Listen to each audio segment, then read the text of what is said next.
Bienvenidos a Central 11 Todoterreno. El día de hoy nos vamos a adentrar en la cultura gótica para conocer más acerca de su historia, sus motivos y sus expresiones artísticas. La cultura gótica se remonta al siglo V después de Cristo, cuando las invasiones por parte de los bárbaros germánicos, llamados godos, apresuraron la caída del Imperio Romano y el territorio fue dividido en distintas naciones.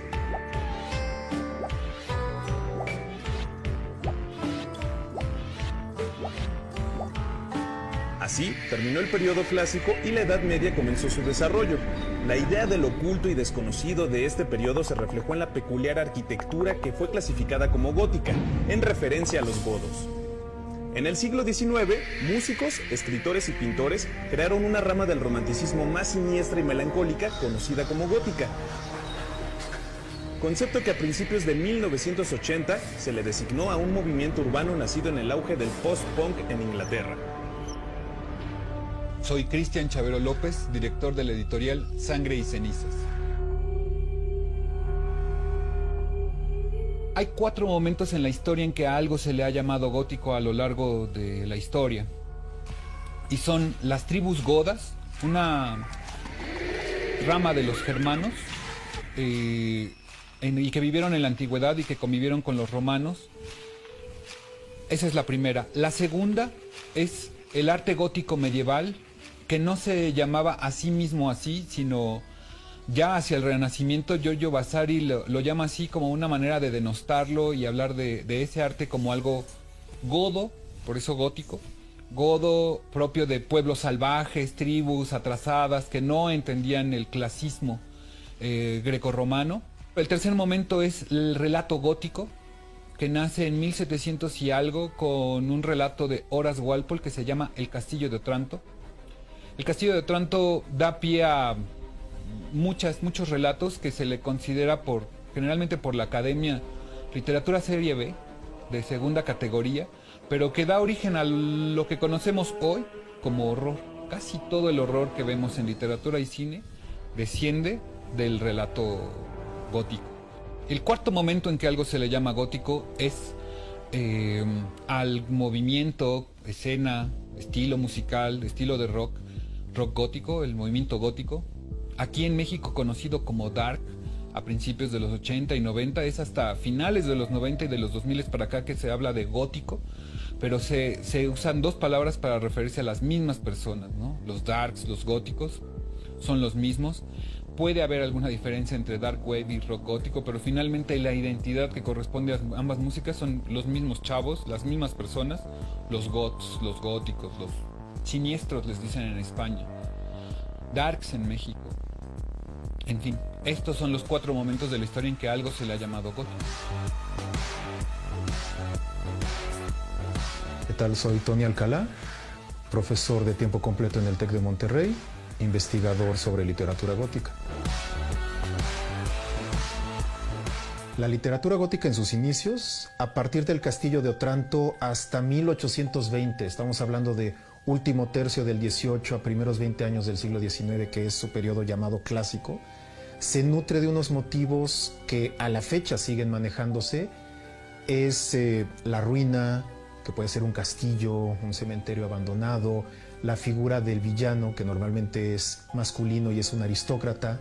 Conforme avanzan estos textos, llegamos a otros ejemplos que empiezan a cuestionar ya no solo la aristocracia, sino las instituciones gobernantes. Uno muy clásico es El monje, de Matthew Lewis. Así llegamos en 1818 a Frankenstein, donde se agrega un elemento más, que es este cuestionamiento también a los límites que tendría el ser humano en su crecimiento, en su avance acelerado en lo científico, y hasta qué grado puede controlar esa curiosidad. Es un fenómeno muy curioso, finales del siglo XIX, los 1880s, 1890s, la época victoriana. Se está recibiendo lo que quedó o se está terminando de digerir lo que produjo el darwinismo, el avance acelerado de la ciencia. Ya empieza a haber, incluso previo a Freud, una especulación mayor sobre lo que es la psique humana, estos descubrimientos de que somos más de uno, tenemos varias facetas dentro de nuestra mente.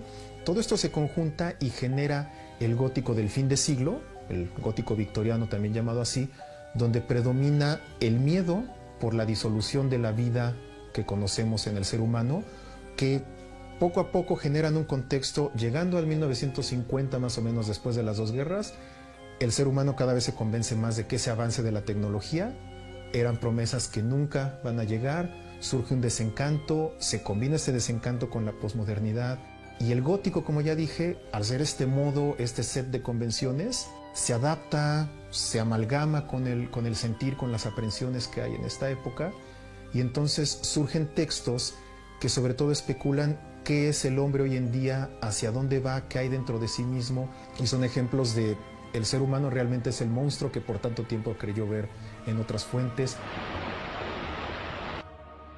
I am Drácula.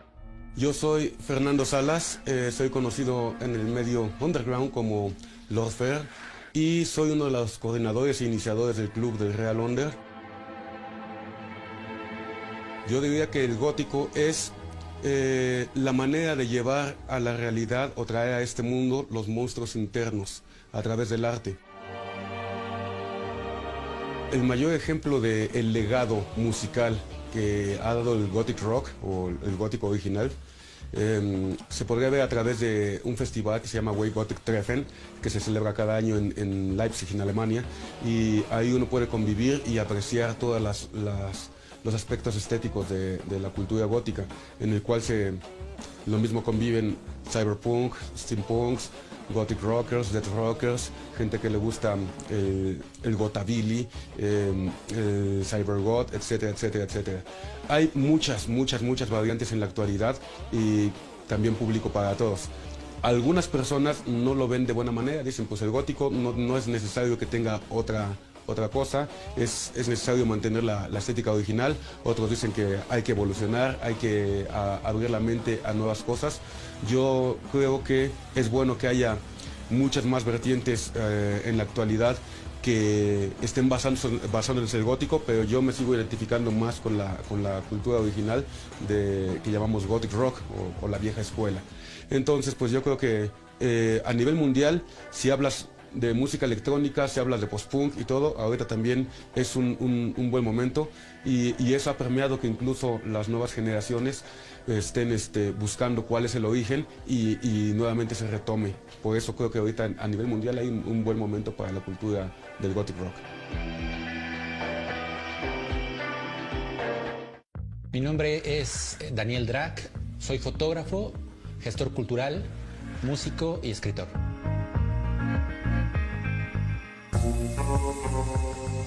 La vestimenta y toda la parafernalia es sumamente importante a muchos niveles. Desde su nacimiento en Inglaterra, las botas de casquillo pelado no eran por un gusto estético. La estética nació de la pobreza. En México también. Hoy ya hay boutiques y ya se importa ropa y todo ha cambiado, por supuesto. Entonces la estética ha sido siempre importantísima y es también muy diversa. Entonces, desde hacer alusión a la cuestión militar, la cuestión sexual, es sumamente erótica mucha de la vestimenta de la escena, que también habla de diversidad y respeto. La escena promueve eso, promueve el respeto a cómo te vistas y promueve la extravagancia, la creatividad.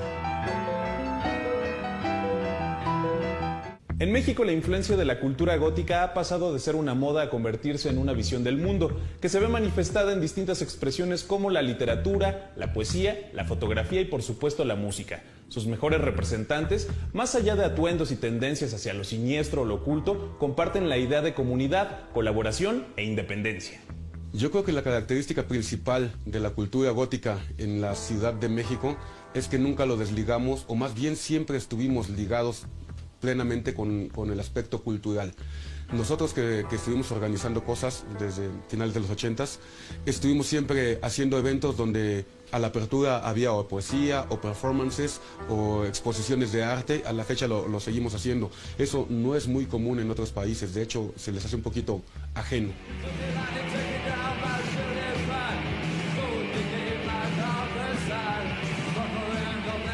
La música que escuchan los siniestros, que escucha la escena gótica, es muy diversa.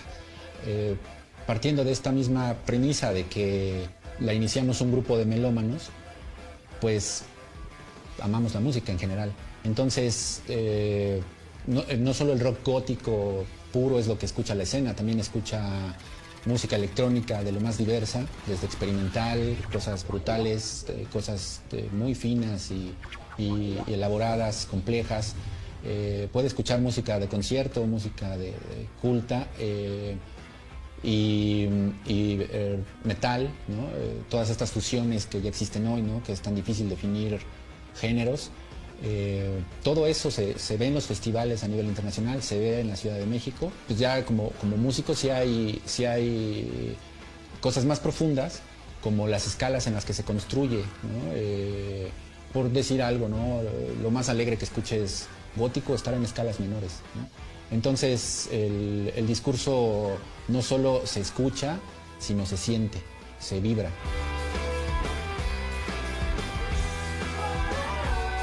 Hola, yo soy Poncho Figueroa, soy bajista de Santa Sabina, de los Highway y de otras bandas también.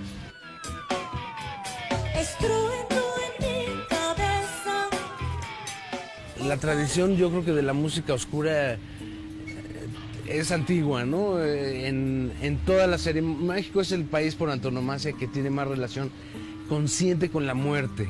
Santa Sabina, tenemos un discurso naturalmente muy oscurantista, ¿no? A nosotros nos influyó Sartre, nos influyó Rimbaud, nos influyeron todos estos poetas malditos que de alguna manera son los delineadores de la lírica oscura, ¿no? Más allá de los románticos, que ellos crean mundos, los poetas malditos ya vienen a describir el mundo. Y eso es dark, ¿no? Baudelaire es dark, ¿no? Rimbaud es dark, Apolinar es dark.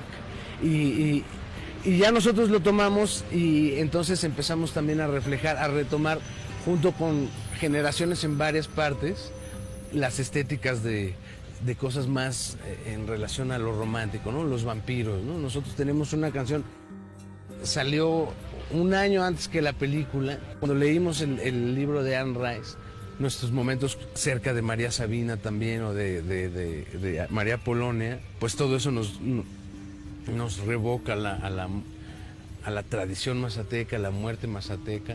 Entonces, yo creo que México es dark, México es naturalmente así. Autores actuales en el siglo XX está lo que hace Chuck Palahniuk, Angela Carter, que recogen motivos góticos, los retrabajan. Tenemos autores en Latinoamérica. Yo concretamente lo que he estudiado es, tal vez sería muy arriesgado hablar de ellos como autores de la tradición gótica, pero sí como muy buenos ejemplos de la presencia o del retomar elementos góticos al interior de una narrativa de creación personal. Los ejemplos que se me ocurren en ese aspecto serían Carlos Fuentes, Juan Rulfo, que toman elementos góticos para crear lugares que, si no estamos hablando del castillo europeo, de la mansión abandonada en Estados Unidos, sí podemos hablar de pueblos recónditos en la provincia de México abandonados, o casas viejas de mediados del siglo XX, si no abandonadas, con presencias semiespectrales. Y en todos esos casos sirven igual para cuestionar qué está pasando tanto con el individuo como con el grupo. Sí. Hola, ¿qué tal? Mi nombre es Frisia Guerrero, soy psicoarquitectóloga en la Praxis, con estudios de psicología en la UNAM y de arquitectura en la UAM. Dirijo la editorial independiente Criptomórfica.